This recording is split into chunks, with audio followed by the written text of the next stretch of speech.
Film dibuka dengan kabar duka dari negeri Wakanda. Raja T'Challa sebagai Black Panther meninggal karena penyakit yang tidak diketahui. Ibu Suri Ramonda dan Suri adiknya sangat terpukul dan bersedih atas kepergian T'Challa. Begitu juga penduduk Wakanda tidak dapat menyembunyikan kesedihan yang mendalam melepas kepergian raja mereka selama-lamanya. 1 tahun setelah T'Challa wafat, dunia luar mulai mencoba merebut vibranium dari Wakanda. Mereka menilai bangsa itu menjadi lemah karena Black Panther telah tiada. Namun Ibu Suri Ramonda menyatakan Wakanda akan tetap kuat dan tidak gentar dengan siapapun yang ingin mengambil vibranium dari bangsanya.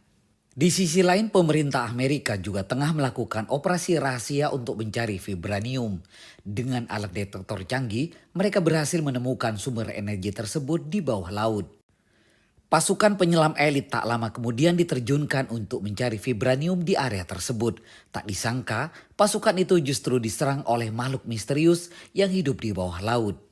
Mereka adalah bangsa Talokan, peradaban manusia di bawah laut yang selama ini mengisolasi diri dari peradaban di daratan.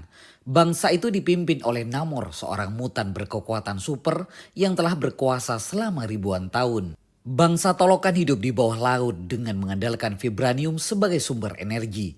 Penemuan vibranium di Talokan tak pelak mengubah catatan sejarah yang selama ini menyebut bahwa vibranium hanya berada di Wakanda. Tak lama dari peristiwa itu, Namor tiba-tiba muncul di hadapan Ramonda dan Suri yang tengah memperingati 1 tahun kematian T'Challa. Stop! Right there! Who are you? And how did you get in here? Aku Kungkan.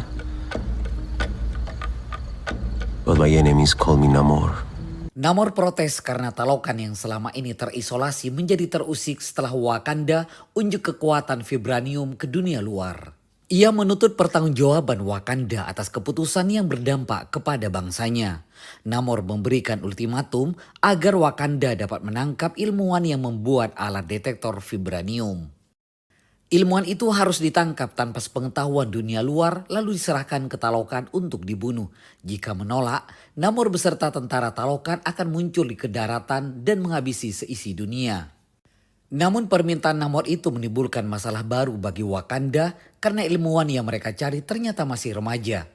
Ia bernama Riri Williams, seorang mahasiswi MIT yang tidak sengaja menciptakan teknologi itu ketika membuat tugas kuliah. Konflik tersebut pun semakin meluas menjadi persoalan politik yang melibatkan Wakanda, Talokan, dan dunia luar.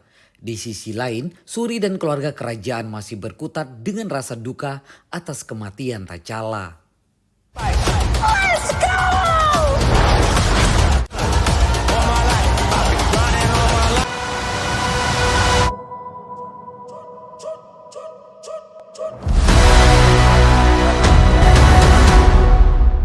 Black Panther Wakanda Forever memiliki total durasi 161 menit. Hal ini pun membuatnya menjadi film dengan durasi terpanjang kedua dalam MCU. Dengan durasi tersebut, Wakanda Forever berhasil membangun drama tentang perasaan duka yang dialami para karakter dengan sangat apik. Ketimbang sejumlah film yang ada dalam MCU fase 4, Wakanda Forever memiliki pembangunan cerita yang paling rapi. Mungkin bagi beberapa orang, ada beberapa bagian yang terasa membosankan dalam film ini karena terlalu panjang dalam bercerita. Namun sebenarnya ini membuat segala konflik dan world buildingnya jadi terpaparkan dengan detail dan tak terburu-buru. Hanya saja penyelesaian konflik dalam film ini kurang terasa klimaks. Akibatnya, tensi konflik yang sudah terbangun dengan penuh ketegangan sebelumnya jadi terasa terbuang begitu saja. Meski begitu, kita masih tetap menikmati film ini dari segi aksinya yang cukup padat. Terlepas dari segala macam drama tentang rasa dukanya, Black Panther Wakanda Forever masih berhasil memenuhi fungsinya sebagai film superhero yang penuh aksi. Porsi adegan aksi dalam film ini juga terbagi dengan pas dengan durasi filmnya karena selalu ada dari awal hingga akhir film. Tidak cuma itu, adegan aksi dalam film ini mampu membuat penonton terpuaskan ketimbang film MCU rilisan 2022 lainnya. Ryan Coogler juga kembali menghadirkan adegan aksi kejar-kejaran menggunakan kendaraan yang berlangsung dengan seru seperti film pertamanya. Namun, adegan yang paling seru berlangsung ketika Namor dan kaum Talokan menginvasi Wakanda. Soalnya, momen ini benar-benar menunjukkan betapa mengancam dan mematikannya Namor serta kaum Talokan bagi negara lain. Judul film ini memang Black Panther Wakanda Forever, namun paling mendominasi dalam film ini justru adalah Namor yang menjadi antagonisnya. Namor benar-benar berhasil mencuri perhatian penonton sepanjang filmnya, meskipun karakter ini baru dalam MCU. Namun ini tidak terlepas dari performa memukau Tenoch Huerta sebagai pemeran dari sang antihero. Faktor lain yang membuat Namor sukses jadi scene stealer adalah cara penggambaran karakternya. Sebab latar belakang Namor yang cukup tragis berhasil membuat penonton bersimpati terhadapnya dan mewajarkan segala tindakannya sebagai antagonis. Bahkan tidak menutup kemungkinan kalau ada penonton yang malah mendukung Namor. Meski pada film ini pihak Wakanda lah yang menjadi protagonisnya. Black Panther Wakanda Forever sebagai atribut serta salam perpisahan untuk Chadwick Boseman.